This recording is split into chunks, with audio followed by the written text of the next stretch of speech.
In this episode, we are going to talk about how to set yourself up for success because we got our starting point. We know where we are and where we're starting in this weight loss journey.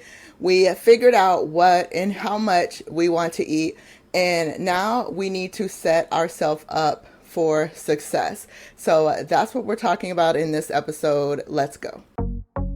Welcome to the Overweighted Podcast, where we get real about the struggles of being obese and needing to lose a whole lot of weight. My name's Malaika. I'm your host, weight loss mentor and coach. Join me on my personal weight loss journey to lose about 200 pounds, and as I share my very real experiences, plus some simple, successful, and sustainable weight loss tips and mindset shifts so that we can mark lose weight off of our to-do list for good. Okay, so I want to give you some actual tips to help make it easier for you to succeed on your weight loss journey. So hopefully by this point, you've already gone through the last 2 episodes. This is part 3 of how to lose weight in 90 days and keep it off. And we are going to talk about making it easier for you to succeed, or really how to set yourself up for success. If you can do things to make it easier for you to succeed when life gets busy, or it's the holidays, or you're stressed, or all the things that tend to happen in our daily lives happen, then it's going to make it easier for you to stick to your weight loss plan and for you to hit your weight loss goals. So I want to talk about some actual practical things that you can do to make sure that it's easier for you to succeed. So one of the things I love to teach is that we focus on building healthy habits one thing at a time, and that's what's going to lead to long-term success. So what we should do is make it easier for us to engage in those healthy habits, and then make it a little bit harder for us to engage in the things that are maybe not so healthy. So most of the decisions that we make or the things that we do tend to be just out of habit. And a lot of the unhealthy or not so healthy behaviors that we had are habits that we've had for multiple years. And so when you have those different seasons of life where maybe things are busy or other things are going on, it's easy to fall back into those habits. And so if we set up some of these practices, it's going to help us so that it's not as easy for us to fall back into those old habits. And then we can stay on track and work towards those health goals that we have. All right. And so out of all the things that I'm going to mention today, I do not want you to try to do everything at once. Don't try to do it all. Just pick one thing, do that, and then work on the next. Okay. So just like when I talk about picking what you want to work on as far as what you want to change first for your healthy habits, it's the same thing here. Just pick one thing, do that, and then work on the next. Don't try to do everything at once. When we try to do it all and we have this all or nothing kind of mentality, well, that's exactly what happens. It's all or nothing. And so we tend to kind of set ourselves up for failure and sabotage our success. So I want you to really focus on just doing one thing at a time, and eventually you'll have done all the things. Okay, so the first thing I want you to do is work on changing your environment. This is really going to be foundational to your weight loss success, because if some of the unhealthy things that you want to do are less accessible than the healthier options, then that's really going to be key, and it's going to help you move forward towards your goal. So one of the things that I want you to do, and you know me, I don't really teach about cutting out food groups or anything in particular, but if you know that something is a big trigger for you, or it's something that has really hindered your success before in trying to lose weight in the past, then I want you to get it out of your kitchen. If it's in your fridge, your freezer, if it's in the pantry, wherever that thing is right now, I want you to get it out of your house. So it doesn't mean that you're never going to be able to eat that thing again. But what it means is that it won't be as easily accessible to you because it won't be in your home. So you want to make it so that if you want that thing, you actually have to get up and go get it out of the house, because it won't be in the house anymore. So I talked about like soda before. So that was a big thing for me. And so I couldn't like buy a case of soda and just have it in the house. right? If I wanted a soda, I had to make it to where I had to go out and get it from the convenience store. And so that would mean I would have to stop what I'm doing, get up, maybe get dressed, depending on if I am dressed or not, and go out to the store and actually get that thing. And so by doing that, it makes it really inconvenient for you to have that. And sometimes just doing that alone, because you have what's called like a pattern interrupt, and you're breaking that normal habit of just going into the kitchen and getting that thing, by you having to get up and kind of change that pattern of how you get it, sometimes that will stop you from going to get it. And in turn, you just won't have it as much. So the first thing I want you to do is, if you have a trigger food or something that you're trying to not eat as much of, I want you to get that out of your house, get it out of your kitchen, wherever you might be hiding it in your house, get it out of your house and make it really inconvenient for you to get that thing when you want it. And again, I'm not saying don't eat it. I'm just saying don't have it so accessible. The second thing I want you to do is have some healthier options, like more accessible. So you're making the not so healthy options or your trigger foods to where they're not as easily accessible, and then you're going to make the healthier options more accessible. A really good thing to do is to have them at like eye level in your cabinets, have them at eye level in your fridge. So when you open it, that's one of the first things that you see. Whenever I buy fruit, a lot of times when I put the fruit down in the fruit drawer, it ends up spoiling and going bad because I forget it's in there. And so I will put it up on the shelf where it's at eye level so that I can remind myself to make sure I eat that fruit. And then I always do when it's there. The other thing you can do really similar to that is put it up front in your pantry or in your fridge. So like say you have juice or soda or whatever in your fridge, but you want to focus on drinking more water. So put the water up front on the shelf, and then have the juice or the soda or whatever the other drink is behind it, like towards the back of the fridge. That way you have to reach all the way past the water to grab that other drink. And so it'll kind of trigger your mind to say, hey, you should be drinking this water instead. And hopefully that will help remind you to drink more water, and you'll grab the water bottle instead. So try that as well. So keep things at eye level or move them up to the front, so that they're one of the first things your hand has to go past before you get to the other stuff. Another thing you can do are just some simple meal prep tips. And so we'll get into this more in another episode, but if you're buying fruits and veggies, which you should be buying fruits and veggies, one of the things that you can do is wash them off right away or when you eat the first one. So if you're going to grab some grapes to eat, go ahead and wash all of the grapes.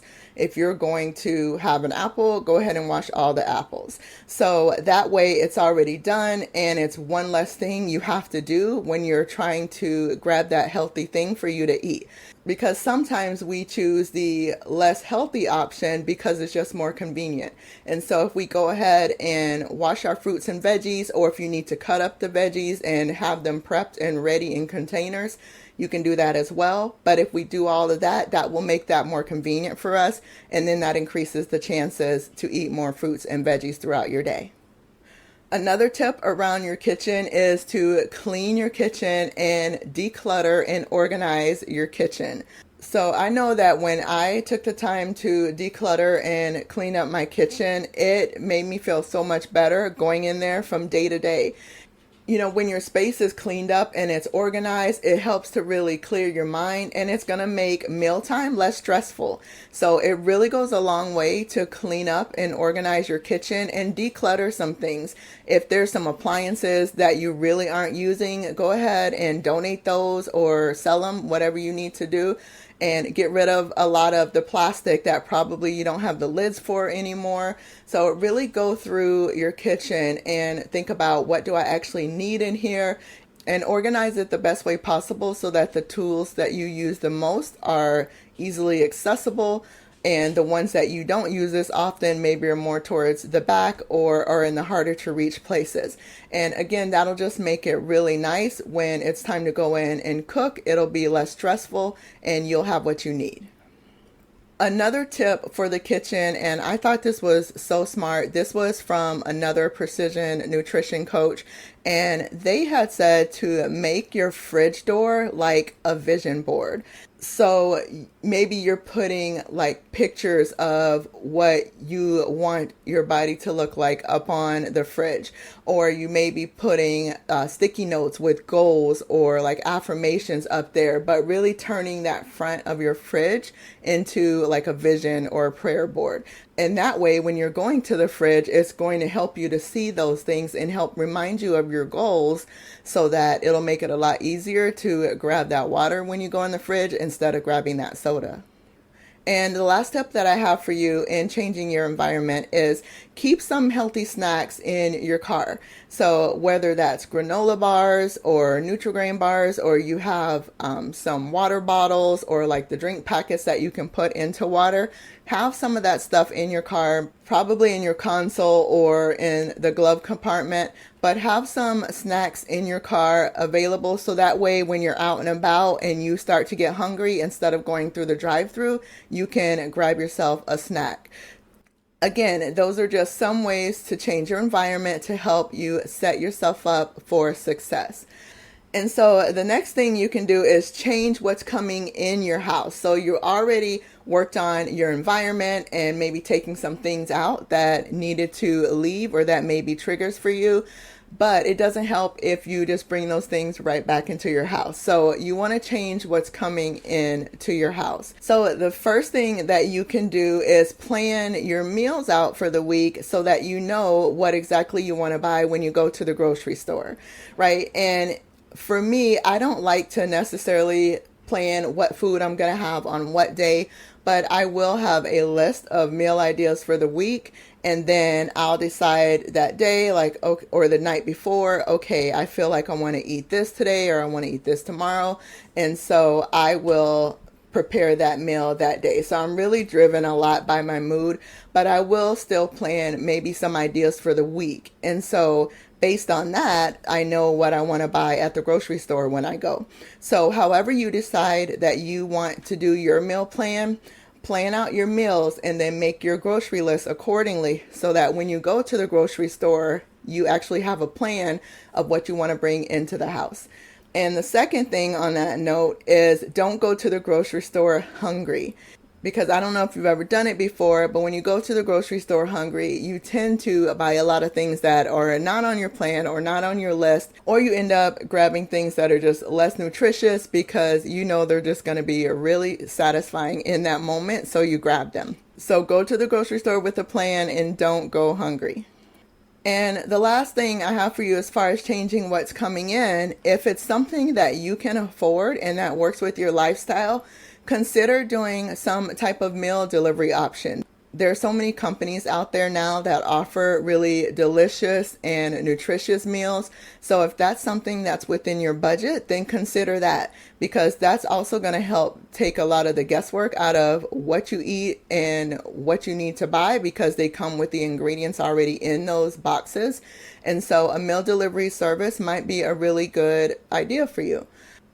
The next thing that I want you to do to help set yourself up for success is I want you to eat mindfully and with intention. And so obviously when you make out a meal plan, you're eating more with intention, because you're not just kind of grabbing anything and eating anything. So that's one big thing that's going to help you there.